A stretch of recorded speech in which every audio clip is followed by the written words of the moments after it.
Welcome back to the Captain Mike Show for episode 3 of the book of Daniel, where we just ended with the description of the image that Daniel gave the good interpretation of to King Nebuchadnezzar of the dream that he had of the great image. And we broke down the world kingdoms, and we're going to pick up where we left off. Boy, I am excited about this episode because it talks about the end times and prophetic things that haven't even happened yet in the earth. And so we're going to jump right into it. But thanks. If you've never been to the Captain Mike Show, before I get into it, welcome. And we're going to talk about Bible prophecy here, and we always try to keep it exciting, compact, interesting lessons, and also how they apply to the current time and events that we're living in right now. And so stay tuned. And boy, I can't wait to go. Yes, I'm so excited about today. I think we need to check in with Captain Kirk, too. Yes, we have beamed in. Okay, all right, now, just having a little fun here. I like to try to have a little fun for my own energy levels. Okay, but now when we finished our last teaching, we got into this whole subject of the 10 toes at the bottom of the image. And you're going to see this throughout Scripture quite a bit. You're going to see it in Daniel chapter 7. You're going to see it in Revelations chapter 16, 17, 18 period. You're going to see the description of these 10 kings. So just as a recap, the 10 toes, so you have the Roman Empire that collapsed but never really was conquered. And at the bottom there's feet that are iron mixed with clay. And he goes on to describe some things. And we're going to actually reread that a little bit. I'm going to kind of preach as I read it of some things that are kind of science fiction and kind of interesting about that as we get into it. So, and here's what Daniel said. And as the toes... Okay, and verse 41 of chapter 2, and whereas thou sawest the feet and toes, part of potter's clay and part of iron, the kingdom shall be divided, but there shall be in it as of the strength of iron, for as much as thou sawest the iron mixed with the miry clay. So this is an end-time kingdom that does rule the world, but it's not always in 100% in agreement. And we'll get more into more advanced teaching here about the Antichrist that ultimately runs this show. Not in the beginning, but he does take it over for 7 years. And really has true authority over it for 3.5 years. But it's interesting that it's still not a perfect system. Anything man comes up with, there's still rebellions, there's still people that don't want to go along with the show, there's still probably seditions and people rebelling against governments. And, you know, I'm sure some of the Christians are probably in there trying to fight this as well. But ultimately, you know, there is coming that mark of the beast, and, you know, we've all heard of that, and we'll get into what that means more. But I just thought I'd let you know on that, okay? And as far as the toes were part of iron and part of clay, so the kingdom shall be partly strong and partly broken, or fighting amongst itself. And whereas thou sawest the iron mixed with the miry clay, they shall mingle themselves with the seed of men, but they shall not cleave one to another, even as iron is not mixed with clay. Now, I'm going to just explain to you that I believe part of that has to do with some genetic engineering. And it's connected with potentially even the vaccine agenda that's going on right now, and it's connected with, you know, all the crazy genetic things that the scientists are doing. I call them, some of them, the mad scientists, not the good scientists. And there's even some super soldiers that are probably being created here where they probably are somewhat successful in creating like a hybrid human being, or you know, some kind of crazy breeding program or genetic manipulation program where they do get some pretty wild things out of this. But ultimately, things probably die prematurely or don't maybe work out exactly like they were hoping. Because, you know, when you get into creation, God's the only creator and the devil's the great mimicker. I'm not saying he can't do some pretty interesting things, deceptive things, even creative things, if you want to call them creative. But he can't duplicate creation. He can't duplicate what God does ultimately. So I just want to kind of leave you with that. But so that's really what happens. So as a recap, and then we're going to have time to get into chapter 7 here in Daniel, which is another exciting thing. As a recap, you had the head of gold with this image. This is all about the dream that Nebuchadnezzar had, and Daniel gave the proper interpretation. And you had the head of gold, which is the Babylonian kingdom. Then beneath that, you had the Medo-Persia kingdom, which came in after him. And then you had like King Darius was leader during one of those periods, and Artaxerxes. And then you had ultimately Alexander the Great come in, which is the bronze. And his 4 generals took over after he died prematurely at about the age of 32. And then out of those 4 came the Roman Empire ultimately. And then the 2 legs of iron represent the two halves of the Roman Empire. And then you have the feet at the bottom, which represent the future kingdom, which hasn't appeared on the earth yet. And so that's kind of how we summarize it. Now let's move on to chapter 7. Turn to chapter 7, Daniel, please. And I'm just going to kind of read what happened here to Daniel. So listen to time schedule here, because the first thing that Daniel got was during the reign of Nebuchadnezzar. But now we are now in the reign of his son, Belteshazzar, who's not as good of a king. But here we go. In the first year of Belteshazzar, king of Babylon, Daniel had a dream. Now we're in chapter 7 of Daniel. In the first year of Belshazzar, king of Babylon, Daniel had a dream and visions of his head upon his bed. Then he wrote the dream and told the sum of the matters. So now this is a dream Daniel had, a strong dream. Now God speaks to people in dreams. He speaks to them through that inner voice of the Holy Spirit. He speaks to them through other people who have a prophetic gift or word of knowledge, word of wisdom gift. That's in the New Testament.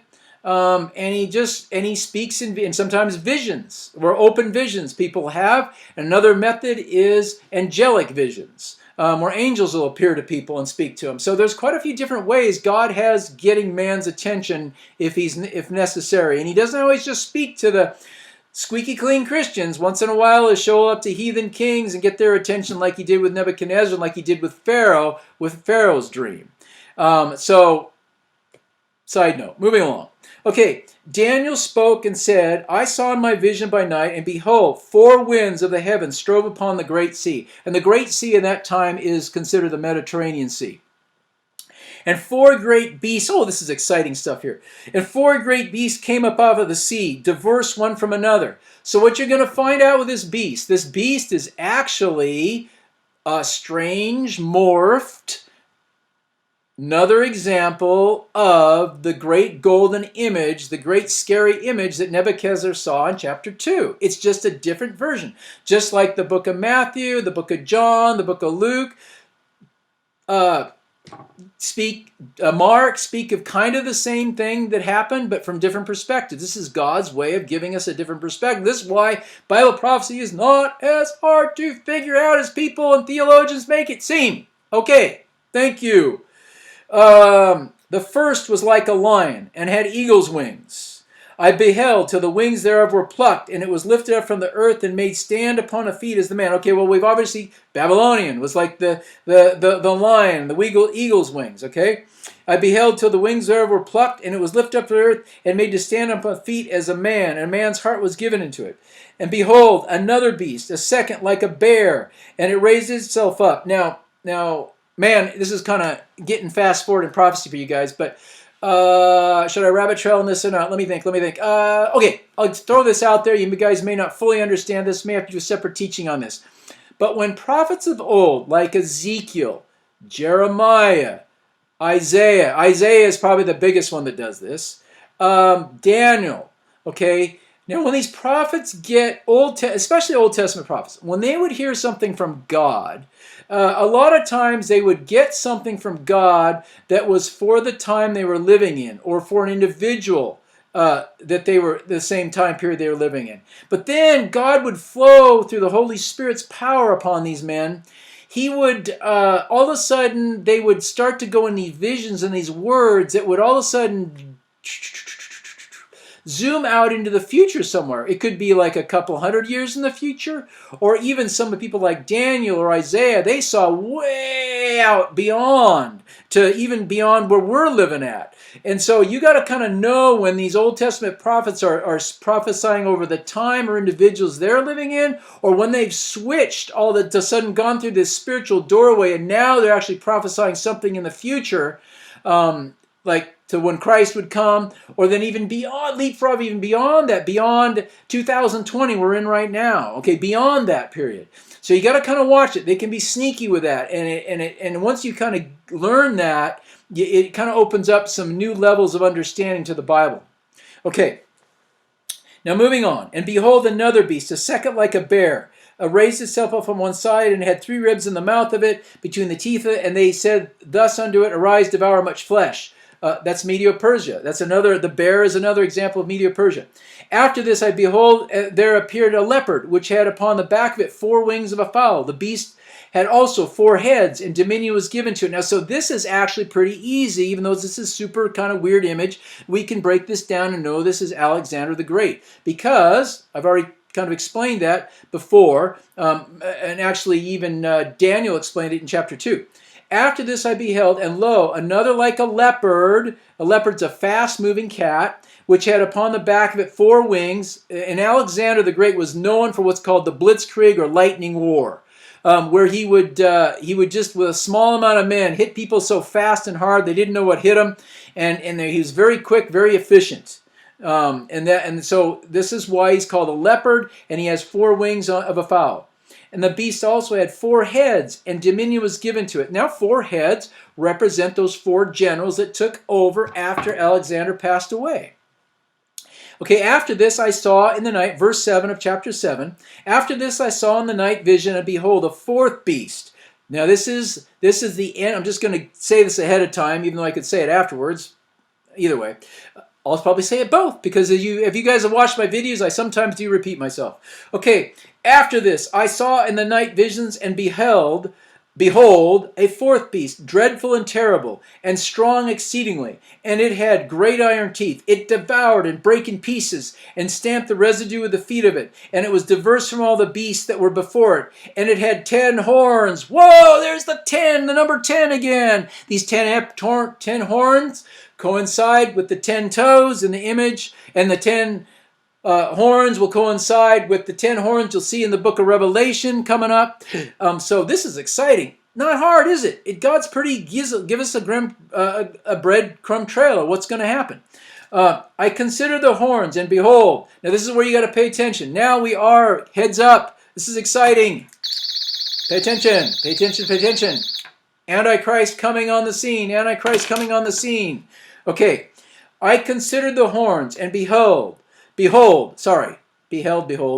sometimes I have a hard time with that. Okay, there came up among them another little horn. Okay, now remember, this is actually, you have to consider this the 11th dude, or 11th horn, okay, because he's not mentioned with the 10. He's this guy that comes in from the side, and you'll see. Okay, among them with a little horn, before whom there were 3 of the first horns plucked up by the roots. And behold, in this horn were eyes like the eyes of a man, and a mouth speaking great things. So what's happening here is this 10-toed, 10-horned creature, which symbolizes the 10 regions of the 7 continents of the earth. In the time that hasn't even happened yet, the earth gets broken up into these 10 regions from the 7 continents with 10 kings over them. And then what happens is this little horn, who is the Antichrist, spoiler alert, pushes up or destroys 3 of these horns. So he makes war with them, usurps them. We'll find out. We don't really know. He does it maybe with a sneaky contract deal, or because he's kind of, Antichrist is kind of interesting. He comes in peaceably, he's sort of sneaky, but then he can also be in your face this nasty beast of a person. He kind of can do both things at the same time. And he usurps these 3, takes over these 3. Now, because he's so strong, so influential, spiritually and militarily wise, that he ultimately gets the other 7 to basically follow him. And then I think he replaces the 3 that he's usurped with 3 that'll be his lackeys or support him. So you have these 10 dudes, well, I don't know, could be a woman too, but whoever, that ultimately give him all the power and recognize him as the world leader. And that's where we're at with this beast. Okay, and it talks about him being a man. It's not like a fictitious weirdness thing. It's a guy, okay? It's some guy that's demon-possessed or devil-possessed, okay? We'll get into how interesting this dude is. There's some genetically things interesting about him potentially too, but he's a guy, okay? And our roots, and behold, his eyes were like the eyes of a man, and a mouth speaking great things. So he's pretty arrogant too. And I beheld, verse 9, because I've talked a lot. You probably are lost, so let me keep straight here. I beheld till the thrones were cast down, and the Ancient of Days did sit, whose garment was white as snow, and the hair of his head was like the pure wool. His throne was like the fiery flame, and his wheels as burning fire. And a fiery stream issued and came forth before him. Thousands and thousands ministered unto him, and 10,000 times 10,000 stood before him. The judgment sat, and the books were open. Okay, and this is actually where Jesus comes in at the end of days, and we'll get into this more later, and defeats these 10-nation confederacy, defeats the Antichrist, and takes over, and ultimately the saints of God, Christians take back the planet, and it becomes a very much happier place. The millennium starts, and things are happily ever after for the most part. So this is what chapter 7 is about. And so this is a pretty exciting period we get into this. Now, as we go on in chapter 7, we're going to have to do this probably in another episode because we're getting close on time. It interprets itself, and actually the angel, or the God will actually describe to Daniel what these kingdoms mean. It's basically what I just told you, but he'll go into it, and there's some kind of secrets and clues to Bible prophecy that are coming up here, and how this Antichrist works or manipulates, and how he comes in, and how do we as modern day Christians can watch for this leader that comes in. And we can actually see him. We don't know when Jesus comes back exactly, but we do. The Bible does give us pretty good indication when the Antichrist is going to come on the scene. And it's a time to be sober, because the world government actually appears, the 10-nation confederacy actually appears before the Antichrist shows on the scene. So we'll get more into that detail later. But till next time.